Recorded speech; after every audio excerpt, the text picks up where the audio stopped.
Exploring the islands of the Bahamas. ZNS Network presents The Bahamas Tonight.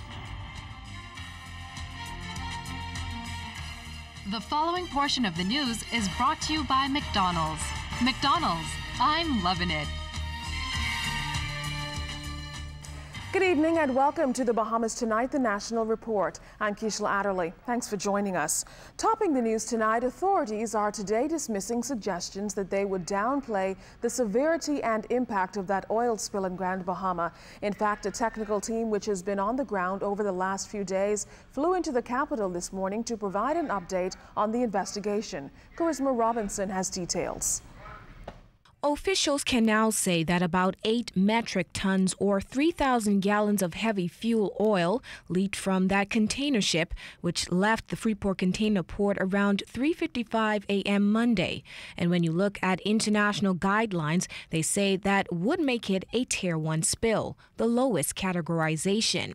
If you look at the international classifications of tiers on spills, 7,000 gallons and above take us into a Tier 2. And so this is clearly well below that. And that is the internationally accepted standards for how a government would respond to matters of this kind. The MSC Eugenia container ship is now confined to a boom area at the Freeport Container Port, and officials are still trying to figure out how the vessel sustained the damage that led to the leak in the first place. Skimming of the oil was carried out, and the skimmed oil was transferred to another holding tank. 2 aerial assessments have been conducted to date. An aerial assessment of the oil spill yesterday confirmed that the sheen is no longer pronounced. Minister Hannah Martin says the responsibility for meeting the cost of dealing with pollution and for meeting the claims of damages rests with the ship owner. The technical team has reported that the oil would likely be transported by tidal action into the Florida Straits and out into the Atlantic Ocean. No land area or any land-based resources appear to be at risk of impact from the oil release. The Minister of Foreign Affairs has been requested to communicate formally with the United States of America as to any possible impact it may have on that country. A third monitoring overflight is scheduled for tomorrow. The investigation continues, and on its conclusion, a full report will be completed. Now, it will take about a week for that full report to be completed, but more details are expected before then. Charisma Robinson, ZNS Network News. A 32-year-old resident of Hospital Lane was shot and killed overnight. Police say the victim was walking in the area of Thompson Lane off East Street when a gunman approached him and shot him multiple times. He was taken to hospital where he later died. Authorities are seeking the public's help in solving this matter, and they're appealing to anyone with information to call them at their emergency numbers. Authorities are also following significant leads into a double shooting which left 2 men wounded. Police say the men, ages 56 and 41, were in the area of Augusta Street after 8 o'clock last night when a gunman approached them and opened fire. Both men were taken to hospital. The 41-year-old is hospitalized in stable condition. The other man was treated and discharged. Investigations are ongoing. Police have taken 2 more firearms off the streets, one of them found at the back of a church. According to reports, following a tip, authorities went to a church on Palm Beach Street yesterday afternoon where they discovered a pistol along with ammunition in the church's yard. Now, hours later, police received information about another illegal weapon a few blocks away on Windsor Lane off East Street. That's where they found a shotgun with a quantity of shotgun shells and suspected stolen watches. So far, no arrests in this case. The investigation into the death of Pastor Kendall Stubbs has been referred to the coroner's court. Officer in charge of the Police Traffic Division, Superintendent Ken Strawn, tells ZNS News the office will now assist the court with the investigation.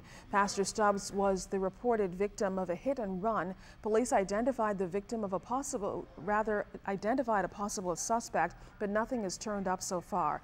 Now, coroner's investigations in traffic matters usually result when there's a single death, a lone driver, where everyone is killed, or where it appears the deceased is at fault. Pastor Stubbs was participating in a fun run walk put on by his church when he died.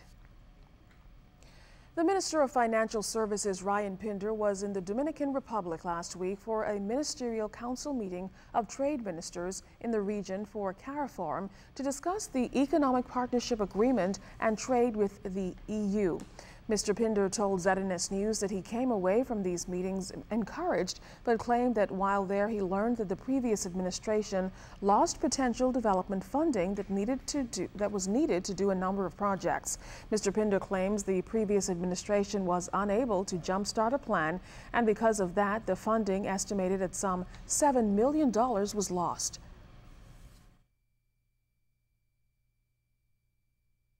The Minister of Finance and the Minister of State for Finance didn't put the urgency, it appears, that was required to put in place the process. And this is free money that the European Union has given the country for development. We don't have to pay it back. All we have to do is use it for the development assistance that it's prescribed to be.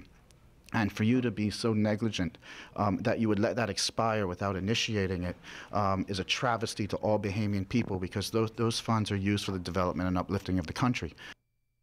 Now, Pinder says this time around they are very encouraged that the government will be able to take advantage of the same opportunities through the partnership with the EU.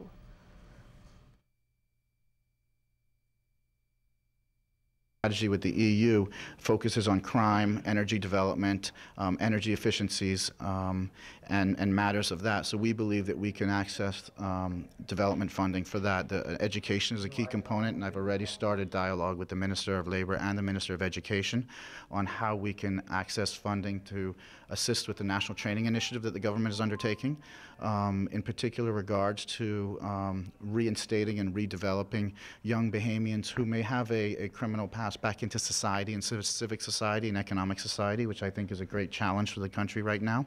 And to be able to get that technical assistance through this EU funding that we had prior lost, but now have been able to reinstate. The Ministry of Financial Services, along with the Bahamas Association of Compliance Officers, hosted a seminar Monday at the British Colonial Hilton. Financial Services Minister Ryan Pinder opened the event, saying it's important for professionals in the industry to gain valuable knowledge in order to maintain the most talented pool of practitioners in the region. He pledged that his ministry will continue to enhance this platform to ensure financial services remain stable and competitive. The seminar focused on the role of the Securities Commission and the new regulations and requirements in the Securities Industries Act. It is very, very important that you as the industry are engaged with the regulators in this regard. This is a fluid process underway. The obligations and the changes, both from a regulator point of view and certainly from a private sector point of view and in compliance, are new, have changed, are evolving, and as guidelines get put in place, it's very important that you have a say with the regulator in what is the best practices in your industry, because the regulator are the regulators, but you are the practitioners. The Financial Services Minister, however, said that in the same vein, we have to be careful that we don't regulate ourselves out of business. As these policies get formulated, I think a proper balance can be struck between the private sector and the responsibilities of a regulator to preserve the integrity of the industry. But it can only be struck, that balance can only be struck if you, the private sector, are engaged in the dialogue as those new guidelines and frameworks get put in place. Well, still to come in the Bahamas tonight, the Governor General makes a very special visit. We'll tell you why it's so special up next.